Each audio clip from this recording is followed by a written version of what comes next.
guys, what's up? Welcome to my YouTube channel. I'm dropping my first video today. Gonna do a GoPro unbox. Just before we get started, give a big shout out to Zenergy for helping me with intros, Phobia for helping me with the icons and the banners, and Zondi for helping me with the music. You just heard it in the intro, you'll hear it on the outro. I have links to their channels in my description below. So without further ado, let's just get started over here. So when I was, they actually packaged this quite well. When I was choosing what I wanted to buy, I really liked the GoPro because I mean, like, you can see kind of what you're getting. It increases like how hyped you are for it, and it looks really nice. So I was kind of drawn more towards it. But there are other reasons. I mean, I was gonna get a camcorder. I was gonna get a phone, or you just use my phone. But phones get a little bit awkward to record with. Plus, they don't have as much space. Camcorders, they're a little too big sometimes. But they do have more options because you can zoom in, zoom out. But because I was going to do vlogs on motorcycles, you guys can look forward to that. I wanted to hook it up onto my helmet, so I decided it was better to just go with the GoPro. So it was, and then I had another problem. I was deciding between if I wanted the black or the silver. But then I decided to go with the silver because the black one, you can record in 4K, you can record in higher frames per second. But then I realized, like, generally when I watch YouTube videos, I don't even go higher than 480 because I just watch them fast. I don't like changing the settings or anything. And also 4K is a little bit of a newer technology. It's been out for a bit, but not everyone really uses it. It's going to take a while to get it. So what I decided to do is I just went with the silver. It can still record in 4K, just at lower frames. So if you're not moving too much, you can still record in 4K. The other main reason was that it came with a touch LCD already built in. Now it doesn't decrease the battery life too much, so because it'll turn off after 10 seconds, or you can turn it off completely if you want and just use your phone. There's an app.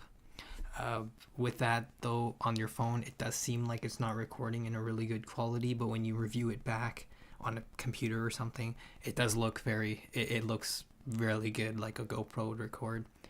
The other thing is it's quite durable. It has its own case. This one you can actually submerge underwater about 10 meters. So let's talk about some of the stuff that came out in here.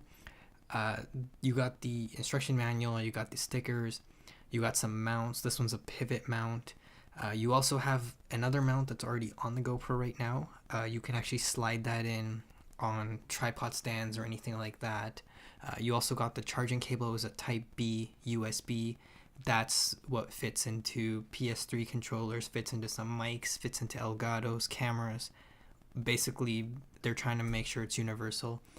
You got the two adhesive mounts. One is a flat, one is curved. So tables or helmets, depending on what object you're using it on. And then you also get three doors for your back. One is just going to be a full, you can put your hand through it. It's just, there's nothing there. The other one is a soft one where if you it's kind of like a touchscreen type thing. It's pliable. And then the other one's just hard where you can't actually access the touchscreen anymore. They came with stickers. I actually peeled off one of the stickers and used it as a screen protector for the back of the GoPro. And because I found that the one where you put the door on the back, even the one that's plasticky and soft and you can still use your finger through it, it can scratch it sometimes if something got in there. And while I was opening this, I didn't know what I was doing, so I actually dropped this thing a couple of times and it was still working fine afterwards. So you know it's gonna work, it's good. The other thing is, it's nice to have if you're going around backpacking, anything like that. It's a little bit smaller, right? Most people complain about cameras being too heavy or all their gear's too much. In terms of space and battery life, I went with the 16 gigabyte card. It's good for about 50 minutes of 1080p recording. What I found is I do a bunch of videos at once. So like bunch of videos, meaning I don't do 2 or 3. I usually do takes of one video and then I'll have like another project I'll do so I can edit it later together. But I found that the 16 gigabyte was a little bit too low, but the battery only lasts about an hour. So it's okay. I just go back to my PC, start charging it, and then delete all the stuff off and move it over onto the computer. So that's really good. And that's basically about it. Those are the reasons why I wanted to get it, how I decided, and what I wanted to do. I recorded all this on my phone actually.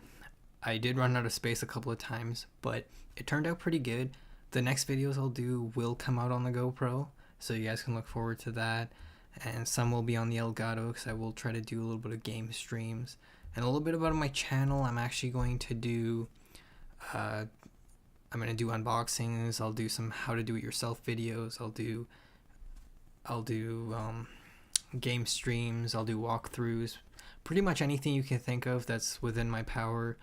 If you guys have any suggestions, always welcome to leave a comment or anything like that, and just let me know, and I'll see if I can make it work. So I also bought other things for the GoPro that I haven't shown in this video. One would be a blackout housing, just so I'd have one housing for attaching just to my helmet because I didn't want to keep taking them on and off. And I also bought tripod mounts so I could hook it up to one of the tripods I have, because if you can see, like, this video is pretty steady. I had to use the tripod on this one. So that's really nice. If you guys want some accessory ideas, definitely go with the tripod. Definitely go with maybe another housing, maybe like the dive housing, so you can go lower than 10 meters, because that's what this is rated at. I also think I drilled a hole in the side of this just so that I wouldn't have to keep taking it out of the case to charge and things like that. I kind of destroyed this. I got fingerprints, dropped it a couple of times. It's been through a lot already in like the first day of owning it, but it's holding up pretty good.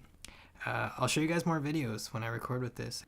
Alright, it's time to cut this video. I will keep more unboxings coming your way, guys. Don't forget to comment, like, subscribe so you can stay on top of it. And I'll see you guys on the next video.